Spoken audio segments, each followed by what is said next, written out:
How y'all doing, guys, and welcome back to another video. Jeffrey Dahmer was one of the most feared suspects in the 1980s.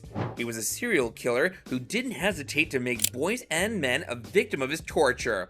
Although he was convicted in 1992, few people had any idea about his kin. So what happened to Jeffrey Dahmer's family? Jeffrey's father is alive. The crimes of Jeffrey Dahmer have been brought to public attention due to recent documentaries. However, most of the part was played by a Netflix series by the same name.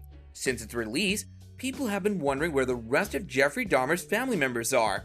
Were they a victim of some homicide? Did they pass away due to natural causes? Or are they still alive as we speak? A lot of people are curiously now searching for the convict's family. Many things are now known about the psychopath's family. According to reports, Jeffrey Dahmer's father, Lionel, is still alive today. He was quite active and vocal about the upbringing and actions of his son back in the 1980s. Even after his trial and sentence to life imprisonment, Lionel Dahmer didn't hesitate to speak about the heinous actions. When Jeff died, Lionel was still talking about his issues and even participated in various documentaries to discuss Jeffrey's habits, but that was until 2020. After that, Lionel also decided to live a private life and is now situated in Seville, Ohio. He lives with his wife, Sherry Dahmer. Jeffrey's biological mother, Joyce Flint, was a teletype machine instructor. She struggled with mental illness during her marriage and Jeffrey's childhood. Therefore, she was unable to provide him with the love and affection Jeffrey described as missing from his younger part of life. She also tried to take her life once. Even after his trial, Joyce would talk to her son on a phone once a week. She passed away due to breast cancer in 2000. David, Jeffrey Dahmer's younger brother. Jeffrey also had a brother named David. He was born in 1966 and was different from his brother. While Jeffrey was shy and didn't talk to a lot of people, David was open and straightforward.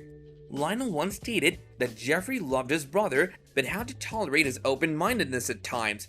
But David changed entirely after his brother's arrest. When Jeffrey was arrested for his charges in 1991, David went into hiding. According to sources, David wasn't present with Lionel and Sherry Dahmer at Jeffrey's trial. The younger brother also didn't come to meet him in prison. He even changed his name, which was known to the family, and has since been an absent member of the family. Nobody knows where David is now and what he's doing these days, but a lot of people know that he has a well-settled family. In a 2004 interview with Larry King, Lionel and Sherry Dahmer revealed some information about their son. While Lionel refused to provide any information out of respect for his privacy, Sherry shared some details about his life. She said that David was expecting a second child at that time and she was happy with his family. There's no record of an obituary for David Dahmer as of yet, so many believe that he's a 56-year-old man living happily somewhere in the United States. If you're enjoying the video so far, then like and comment your thoughts down below. Subscribe to the channel and turn on notifications for more great videos down the line. Now let's carry on. The case of Jeffrey Dahmer. Known as the Milwaukee Cannibal, Jeffrey Dahmer was a serial killer and sex offender. Born in 1960, Jeff discovered his obnoxious sexual desires at the age of 16. He committed his first crime soon after graduating high school.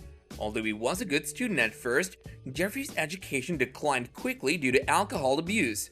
16 other boys and men became Jeffrey Dahmer's victims between 1978 and 1991. He was arrested and convicted for the charges of 16 victims. Later, Jeff was proved guilty of targeting another victim and served life imprisonment. In 1994, he was beaten fatally by Christopher Scarver, another inmate, and the serial killer passed away in 1994. Lionel and Joyce's argument for Jeffrey's final rituals. While Jeffrey Dahmer was serving his life imprisonment sentence in 1994, he was brutally beaten by Christopher Scarver. The blows proved fatal, and Jeff passed away in prison. While there were mixed feelings about the serial killer and his sudden demise due to such a terrible torture, there was another problem looming ahead for Jeff's parents. After his cremation in 1995, a debate about Jeff's parents rose up between the family. Joyce suggested that the family should donate their son's brain to science. That way, it could be studied and the world would know if Jeffrey had a mental reason behind his actions. It could open a lot of doors for the world about mental illnesses and their subsequent treatment. Flint also stated that her son knew that he could be a handy person in terms of need. Jeff always said that if he could be of any help, he wanted to do whatever he could, she said. However, Lionel stuck to the original idea of cremating his son's brain. According to Lionel, he didn't want to dwell in the past and move on with his life. The matter went to a court, and after a trial, the jury decided to cremate Jeffrey Dahmer's brain. Well, that's the end of this video, guys. There's no denying the fact that Jeffrey Dahmer committed heinous crimes from such a young age, and the world will never forget him for that. His parents have talked about the issues that caused Jeffrey to behave this way, and Lionel feels guilty. It's a good thing that David is now living a peaceful life away from such events.